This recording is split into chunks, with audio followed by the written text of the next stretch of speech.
Black Knight to White Eagle. I have a clear vision on the target. Engaging now. Oh. Black Knight to White Eagle. Delay. Hello YouTube and welcome to another GV anime review. Today I will be reviewing everything from Project Grisaia. So that is the first season, Grisaia no Kajitsu, the special Grisaia no Meikyuu, and the second season, Grisaia no Rakuen. Grisaia was a heavily discussed anime on the internet with a lot of opposers but also a good portion of advocates. So let's see what my thoughts were on Grisaia. The story takes place at Mihama Academy, which is a high school for problem students. The 5 girls that live there each have their own reasons to be in the school. One day a new student by the name of Yuji Kazami enrolls in the school. As the girls, he also has quite the interesting past, and now he still isn't who he seems to be. Yuji then starts to unravel the pasts of the girls, while his own past keeps pursuing him. Now the setup of this review will be slightly different than usual. Usually I group my positive and negative points together, but with Grisaia it's easier to go chronologically. So let's start off with the first season, Grisaia no Kajitsu, or the fruits of Grisaia. And I'm going to start off with a negative point, which are the first 9 episodes. They were so boring and weird at the same time. Seeing Yuji unravel the past of the girls was okay, but it could have been done a lot better.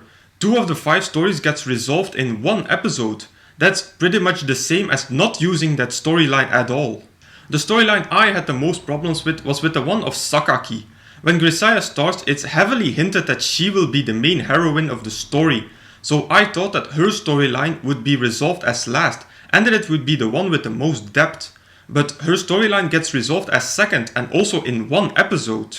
So after the first 9 episodes I was pretty much done with Grisaia.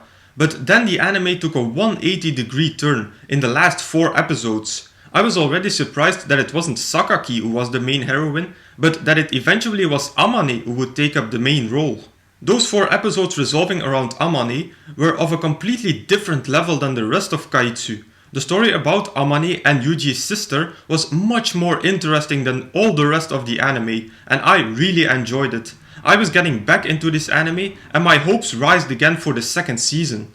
But first I had to plow through something else that was released in the weeks after Grisaia, and that were the specials.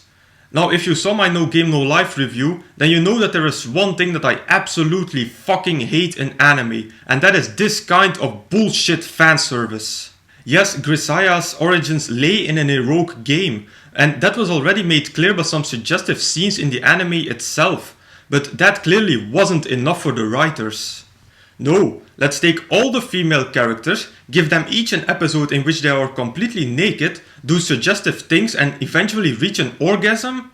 When I saw these I was like, what the fuck writers? Are you really that desperate to gain views that you include this kind of bullshit? Okay, that had to come out for a second. Moving on to the next positive point, which is going to be the 40-minute special Grisaia no Meikyuu and the first 4 episodes of the second season Grisaia no Rakuen, or the Eden of Grisaia. In these episodes we get a fully fleshed out and detailed backstory for our main hero Yuji, and it was so well done. It was so detailed and sometimes even touching to see. Also, Yuji's relationship with Asako was really interesting. At the time of these episodes, Rakuen was one of my favorite spring animes, and I thought, wow, if the anime is going to continue like this, then this is going to be gold. Unfortunately, after we finished Yuji's backstory and went back to the main storyline, it declined a bit. I was really hoping that it would continue where we left off at the end of Kajitsu, and that the rest of Rakuen would cover the search for Yuji's sister. But they went off on kind of a weird way.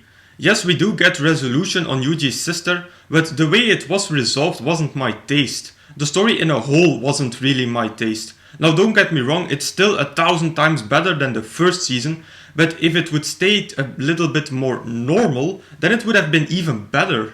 But overall, I must say that I did enjoy watching these episodes. It was something different than I usually watch. And we actually get to see some more interactions between the girls, which is also a point that is missed in Kajitsu.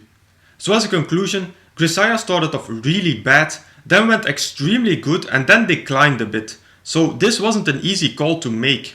There were a lot of things that I really hated about Grisaia and others that pleased me a lot more. So considering everything, I'm going to rate Project Grisaia at 3.5 out of 5 stars. That is of course without the specials, which get the lowest possible score of half a star. Do I recommend watching Grisaia? Yes, I do, especially for Meikyuu and the second season. And with that I conclude my review of Project Grisaia. As usual, you can find a full list of all my animes and reviews over at Anime Planet. As usual, I will put a link in the description box down below. Now if you want me to review a particular anime from this list, please put them in the comments. Also, if you have a recommendation for me, put them in the comments as well. So if you like this video, please give it a thumbs up, visit me on Facebook and subscribe to this channel for more reviews in the future. I will say arigatou gozaimasu and I will see you all in the next video.